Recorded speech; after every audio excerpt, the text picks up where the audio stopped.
arah untuk kita ikhlas untuk kerana Tuhan adalah berpuasa dan juga kita berjuang. Satu lagi para hadirin berhormati Allah, kadang-kadang Nabi pernah menyatakan, Nabi pernah menjadikan semayang bagi dia itu sebagai qurratul ain, sebagai penyejuk mata bagi dia. Bagi dia rasa puas, rasa gembira, rasa tenang dalam solat. Kita pula selalu dalam solat kita rasa tahu rasa apa tak? Kan? Kita rasa biasa-biasa. Sebenarnya para hadirin, saya perasan antara benda yang membawa kita akan rasa ada rasa lain dalam solat, apabila kita dalam sembahyang sunat, kita panjangkan sikit bacaan. Kita try macam Nabi buat, walaupun tak mampu nak buat macam Nabi buat. Mungkin boleh perbuatan buat contoh kan. Yang mulai perdana, rakaat pertama Al-Baqarah sehingga Al-Nisa. Boleh lah. Saya tak tahu lah saya pakai begini. Tak tahu lah kalau presiden baru dapat. Kan? Presiden baru dapat, pulang lah. Kan? Cuba ambil satu masa. Selalu kita solat. Kita sembahyang, kita baca surah, okey lah. Kemudian kita rokok, kita baca 3 kali. Sebenarnya habis. Yang tidak begitu. Itu walaupun taklah selaju macam setengah kawan-kawan Arab, tapi maknanya kita still laju. Apa kata kita buat satu benda yang sudah begitu jarang dalam masyarakat, tetapi dia merupakan antara sunnah yang dibuat oleh Nabi itu ketika dahulu, iaitu menjadikan bacaan rokok yang tidak tu lebih kurang sama je. Akhirnya bila kita macam Syekh dia selalu bicara kan, kamu begini dalam sembahyang fardu, Syekh bawa dalam sembahyang fardu, subhanallah wal azim wa bihamdi, kamu baca 11 kali. Sembahyang fardu, sembahyang sunat baca banyak kali. Cuba kita try sekali. Nanti kan kita akan rasa bahawa ketika kita rokok tu kita rasa lain, kita rasa kita tenang, sebab kita tak ada benda kita nak kerja, bukan jadi kelam kabut. Masih tidak apa kita mulut kita rasa seronok sebab kita sedang memuji Tuhan. Lagi baik kalau kita tahu makna lah. Dalam sujud yang lama kita terasa macam memang jadi hamba betul. Tak kita selalu kalau kita duduk dalam seluruh semua, kita tak rasa dalam tengah sujud. Kita biasa je. Tapi bila kita lama sikit, kita rasa betul kita jadi memang betul sedang jadi hamba kuli Allah SWT. Akhirnya bila kita rasa begitu, kita akan rasa puas, sedap sesembahyang. Nak pula kalau siapa yang hafal Quran, dia boleh jadikan wirid Quran ni dalam sembahyang. Dia tak ulang Quran luar sembahyang tak pun. Sembahyang tu adalah ulangan Quran ni. Habis Quran dalam sembahyang je. Lagi-lagi baik kalau dia hafal Quran. Jadi para hadirin, apa kata kalau kita buat begitu, dia akan membawa kepada rasa lazat dalam beribadah. Okey? Baik, kita lihat pengajaran yang terakhir. Islam menerusi hadis ke-8 ini mengajar para mukmin agar menyayangi manusia seluruhnya hanya semata-mata kerana Allah Ta'ala. Wa ayyuhibbal mar'a la yuhibbuhu illa lillah. Cinta kepada seseorang, dia cinta tu bukan kerana benda lain, dia hanya cinta kerana Allah. Besar cinta kepada Allah ni, dia akan jadi, orang tu dia akan jadi, kita boleh kata muka tebal, tak ada perasaan malu. Dalam bersahabat ni, dia sanggup buat apa saja untuk kepentingan sahabat dia. Walaupun sahabat dia benci dengan dia berusaha juga untuk mengubah sahabat dia agar sahabat dia menjadi yang lebih terbaik. Sebab apa? Dia cinta kepada sahabat dia hanya kepada Allah, bukan sebab lain. Sebab tu dalam kelazatan iman ini terhasil apabila kita sayang kepada seorang hanya kepada Tuhan. Contoh, ada seorang sahabat kita ni, saya buat contoh realiti. Di satu rumah negeri dirasik kat mana? Mana? Saya tahu kan? Okey Aku contoh pun takut rasa hati pula kan? Tapi kata contoh. Ini contoh real ni, contoh hidup. Beberapa orang pelajar-pelajar, dia rahsiakan jantina. Dia datang dalam keadaan dia bukan ada basic agama, mungkin gamak begitu. Akhirnya dia datang dalam keadaan kaut. Dalam bilik pakai seluar pendek sama-sama mereka. Menyebabkan ada beberapa pelajar yang dirahsiakan rambut merasa tertekan. Dah. Saya tak tahu ke lelaki perempuan dia bahasa dia tu. Apa kata kalau perempuan? Okeylah, dibuka sikit rahsia. Perempuan. Pelajar perempuan. Dia maknanya gambar ni okeylah, kita nak kata apa, masing-masing ada dia punya story lama dia. Akhirnya dia datang ke sini, dia hidup dalam keadaan biasa. Dengan di luar taklah pakai seluar pendek, takutlah kita tengok. Dalam bilik sesama dia pun, walaupun sesama jantina, tapi pakai seluar pendek tu sebab dia mengerikan. Dalam mazhab Imam Syafi'i, lelaki dengan lelaki pun mesti pusat malutut kena jaga. Perempuan pun begitu juga, pusat malutut. Cuma dari segi adat dan marahnya pakai baju kan, begitu kan. Dari segi hukum saya kawan tu ni. Dari segi hukum tidaklah menjadi satu satu kewajipan bagi lelaki perempuan dan perempuan itu dia memakai baju, tidak wajib. Dia mesti pusat malutut. Cuma dari segi maruah. Baik kalau terdesak sangat tak apa. Contoh kebakaran ke apa kan. Sama ni pun. Si hukum memang masa Singapura ni hukum dalam masa Imam Syafi'i. Cuma maruahnya begitu. Jadi bapa belajar perempuan ni dia kena pakai seluar ketatnya, dengan seluar pendeknya dalam rumah, menyebabkan kawan-kawan lama ni jadi pening kepala. Dan tak biasa lah kawan ni selama ni dalam rumah dia pakai t-shirt ke, pakai pakaian yang sopan sama jantina. Tiba my sister ni dengan pakai seluar ketatnya, dengan seluar pendeknya, pening budak ni. Dia tak boleh terima. Jadi dia telah diwujud satu gap tanpa sengaja. Adulah dengan saya, macam mana ni buat ni?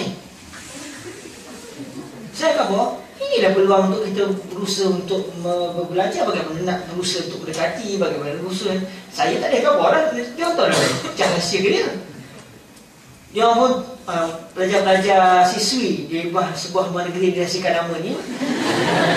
Dia pun berusaha untuk ni sikit memang ada yang sambutan baik, ada yang sambutan tidak baik. Ada yang buat borayan istilah kita ni, borayan. Tak layan lah kan, boleh layan lah, boleh lah gitu.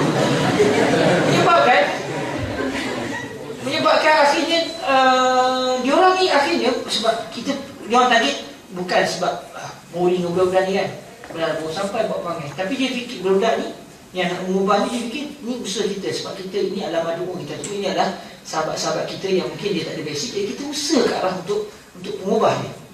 Okey oh panas telinga. Saya di tempat mengadu dia. Dah pernah kita dah kahwin. Tak ada telinga je kita pun. Citation Ustaz, dia orang yang ada yang kita tegur dia buat tak layan, dia yang kata rantarlah macam-macam. Saya kata teruskan, jangan putus asa. Kalau dia orang tak terima sekali pun, kita tak rugi. Usaha.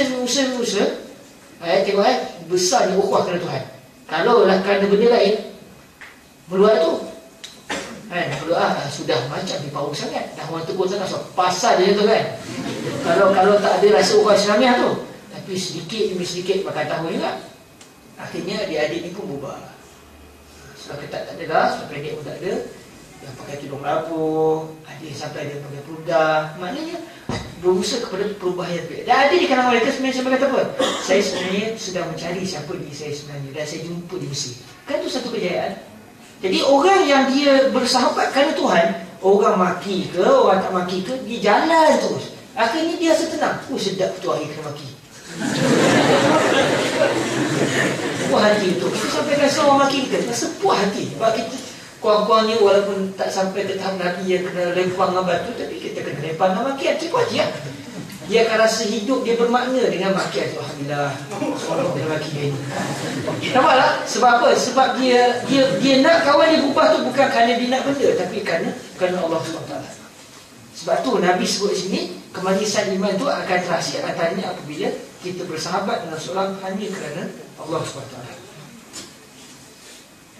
Boleh try lah. Kita akan rasa seronok bila dimaki. Seseorang individu yang menyayangi sahabatnya kerana Allah Ta'ala akan sentiasa memastikan sahabatnya berada dalam ketaatan dan mematuhi perintah Allah Ta'ala. Dia akan merasa gembira apabila melihat temannya melakukan suruhan Allah Ta'ala. Dia akan terus memberikan sokongan dan galakan agar temannya terus dalam ketaatan Allah Ta'ala. Biasa kalau kita bersahabat kerana Allah, tu bersahabat bukan kerana Allah. Kalau kita bersahabat bukan kerana Tuhan, mau kalau tengok sahabat kita berubah, kita kata apa? Macam baik, macam alim sangat. Nah, kita tak bagi galakan, bahkan kita pula meruntuhkan. Di sekolah saya dulu, pakai serban ni satu benda yang aduh, tak berani lah, takut lah. Jadi kami pakai bias kami tu, sekolah agama menengah Rawang. Jom kita pakai serban, tapi kena pulang ramai, jangan keluar seorang-seorang. Nanti orang kutuk. Sampai ke tahap tu. Sekarang ni saya tak ada lah. Zaman kami, ini zaman era-era awal-awal dulu. Bila pakai begitu keluarlah. Keluar pun duduk semua pakai sebat. Ya, keluar. Tapi saya pakai daripada asrama tapi sekolah, tapi ke surau. Keluar mamai. Kali ada kawan-kawan yang ada yang kata, lama pakai serban pula macam mana. Itu adalah hadiah pertama. Kawan-kawan, kalau orang tu bersahabat dengan Tuhan, dia tak akan rasa begitu. Bahkan dia seronok sebab kawan dia ke arah yang lebih terbaik. Itu beza kalau kita bersahabat dengan Tuhan atau tidak. Sekiranya dia mendapati temannya melakukan kemungkaran, hatinya pasti merasa sedih dan pilu mengenakan sahabatnya yang semakin hari semakin jauh daripada landasan Islam. Dia akan sentiasa memikirkan jalan yang terbaik agar sahabatnya kembali ke pangkal jalan. Nasihat yang berterusan dan doa agar Allah Ta'ala mengembalikan sahabatnya ke jalan yang diridainya adalah pakaian dan kehidupan seharian. Dulu ada seorang, saya tak tahu saya ada cerita sini tak, tapi ini antara saya punya set ada satu lagu, Andai Ku Tahu. Kenapa umur? Umur kan? Indonesia kan? Sampai Zauja kata, boy, teringat kenangan lama lah kan. Sebab ada satu kenangan. Ada seorang sahabat nak cerita bersahabatkan Tuhan. Tak semesti bersahabatkan Tuhan tu semesti sejantina. Kita diutuskan Tuhan untuk semua. Tak kira jantina lelaki, perempuan ataupun campur dua. Kan? Baik. Betul. Ada seorang pelajar kita, dia dah kahwin dah, budak Kedah, budak Mesir lah, budak Khairah. Dia datang ke pejabat situ, saya jadi presiden menang. Dia datang pejabat, dia kata, Ustaz, saya ada seorang kawan. Boleh tak Ustaz ubah dia? Saya kenal chatting. Dia pun tunjuk, satu zaman tu, zaman Friendster. Kau pun ada Friendster tak? Tak ada kan? Tak ada? Sempat lah, tak lama sangat saya ni. Jadi apa namanya, dia boleh sempat lah berfesta dengan orang tonton kan. Apa nama, saya pun tengok gambar yang ngeri-ngeri. Dia sekolah, dia universiti mana serupa tapi di tempatan, dan dia adalah ambil kos dalam bahagian apa, perfilman ni, pementasan. Macam tu lah, saya pun tak tahu apa punya kuliah dia. Kuliah dia kira buat video lah. Nama dia Bibi apa tak? Khan tu. Bibi sekarang Khan. Terlupa dah apa namanya. Jadi saya pun cuba lah. Kita tak ada pengalaman. Sebab kita macam saya. Dan bagi kadang-kadang masalah pelajar-pelajar sekolah agama. Dia kenalan dia adalah ruang lingkup agama. Akhirnya dia tak tahu nak masuk macam mana. Jadi saya anggap ini sebagai satu test, satu percubaan saya untuk mengenali masyarakat luar. Saya pun mula saya pun cover add di dalam ni, dalam Friendster dan chatting apa semua, selalu chatting dengan dia di Jabat Merah. Ini dakwah kan? Saya tak ada dia. Memang saya bukan target dah gila budak ni malam tu kan. Bukan yang saya nak kahwin dengan dia tu tak. Saya memang bagi nak try. Sebab dia pun cerita dia kawan dengan budak-budak rosak, dan dia pernah sekali dan dia orang selalu pergi ke disco. Lepas tu tiba ada macam mana tah, saya lupa, ada kawan-kawan dia yang mempermain-mainkan Islam. Dia pun cerita benda-benda, dan dia memang tak pakai tudung, semua sembahyang pun tidak. Jadi dia tanya saya kata saya belajar musuh. Kata Ustaz, kata panggil Ahmad Hairul je lah. Dia pun panggil saya Hairul tu, tak boleh kan. Saya panggil dia Bibi Hairul gitu. Dan dia sebenarnya betul, saya cuba nak tengok kita nak belajar bagaimana cara nak mendekati seorang, dan kita nak tak bersahabat dengan Tuhan. Tapi kena tak betul, jangan bersahabat dengan gatan. Saya takut ramai orang lagi tengah berdakwah je.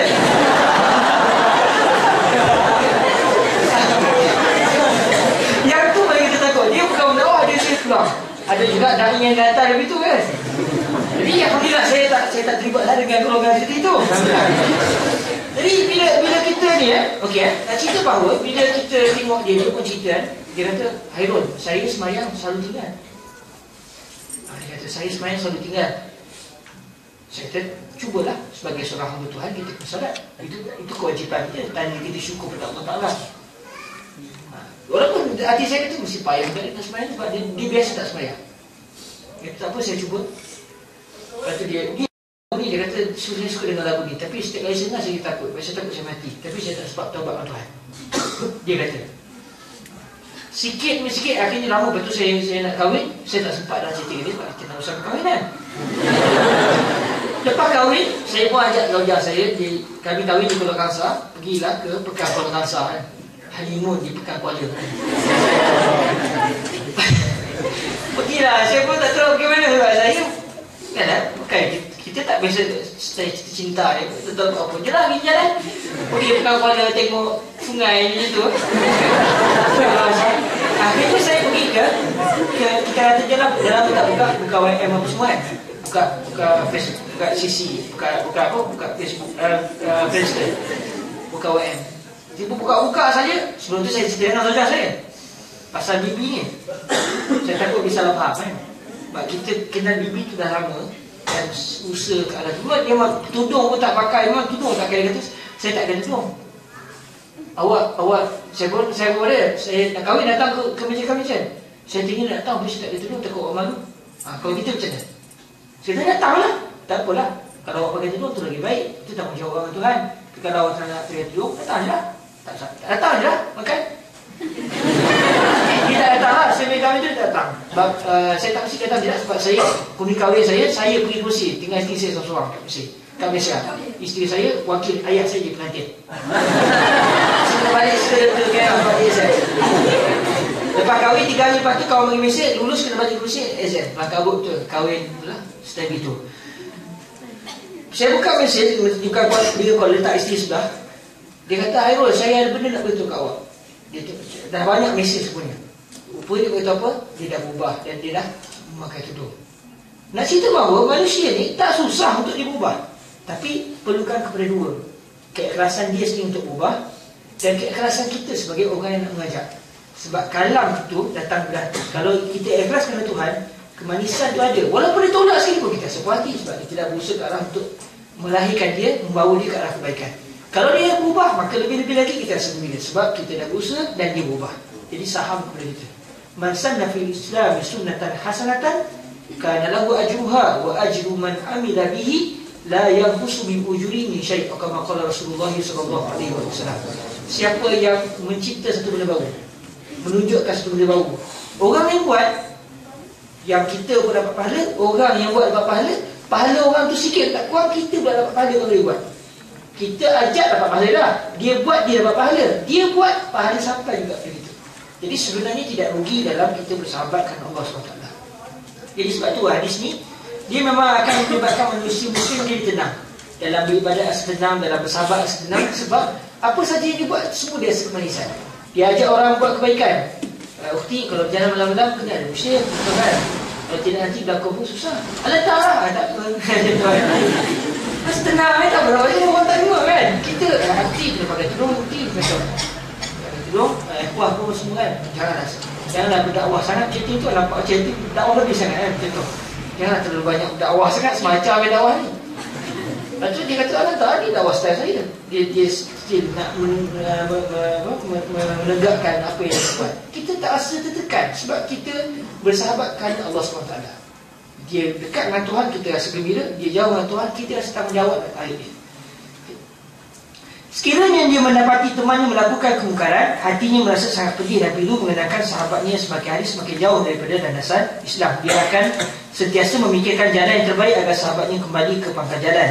Nasihat yang berterusan dan doa agar Allah Ta'ala mengembalikan sahabatnya ke jalan yang diridainya adalah pakaian dan kehidupan hariannya. Sekalipun nasihatnya terhadap temannya yang melakukan dosa sering dipandang enteng oleh si teman yang tersasar, malah mungkin si teman akan mencemuh dan membencinya disebabkan tidak tahan mendengar nasihat yang dianggap sebagai leteran yang mengganggu aktiviti maksiatnya.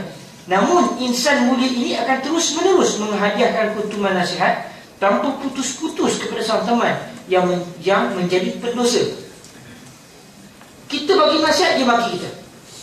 Kalau kita bukan bersahabat dengan Allah, dia bakar malah orang nak suruh dia buat baik pun tak nak, sudah lantak dibakar Tuhan dan dia nombor kita ni kan. Okey. Tapi kalau kita buatkan Tuhan, kita akan jadi macam. Betul saya khabar tadi, orang yang bersahabatkan Allah di muka akan ditebal. Muka tebal, muka tembok. Tak nak kata apa. Saya bukan cari redha kau, saya cari redha Allah SWT. Sebab tu dia akan rasa manis di dalam ibadat, dalam manis dalam melakukan kehidupan seharian. Sikap tidak jemu-jemu untuk terus berusaha menarik kembali temannya ke jalan yang benar ini tidak lain yang tidak bukan hanyalah kerana dia menyayangi temannya kerana Allah Ta'ala. Dia pastinya tidak akan tergamak untuk melihat temannya akan melolong kesakitan akibat diazab dan dibakar teruk oleh Allah Ta'ala kelak. Baginya, biarlah temannya yang tersasar tersebut membencinya disebabkan nasihat yang diberikan, namun dia akan tetap berusaha agar temannya kembali tunduk, menyembah dan mengalirkan air mata taubat di hadapan Allah Ta'ala, seterusnya selamat di dunia yang fana, di dunia fana ini dan di akhirat yang kekal abadi. Kawan kita gerak sembahyang subuh, akhir bangkit akhir, gerak pun macam munyi tepung. Kawan tidur kamu aja lewat semua dia akhir bangkit akhir lantar lah dengan sedang orang gerak, kerja tak dengan gerak. Kita dah orang bujang kawan kahwin kan, orang kahwin tak begitu lah kan, sabar tu. Bujang ni, dia semua kek bujang ni.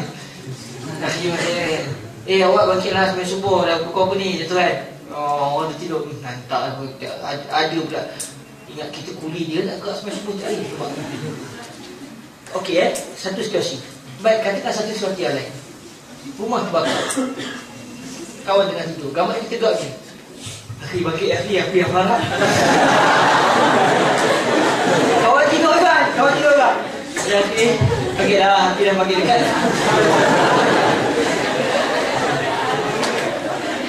Serius tak? Dua situasi yang saya buat contoh. Dua contoh. Sebenarnya pada hakikatnya sama. Cuma yang ini api yang tak nampak. Situasi pertama api yang tak zahir. Situasi yang kedua adalah api yang begitu zahir. Situasi yang kedua saya rasa kita tak akan tergamak nak gerak kawan kita macam tu je. Ya akhir, dia tak nak mati ke? Tak ada dia. Kita menggerak sungguh-sungguh sebab kita tak nak dia terlepas, dia faham dia apa yang ni. Maka mengapa dalam kehidupan di dunia, dalam ibadat kita tak ada rasa segitu? Kita tengok kawan kita buat maksiat, nantaklah. Sumpama kita sedang membiarkan dia akan difaham oleh api neraka Allah SWT pula.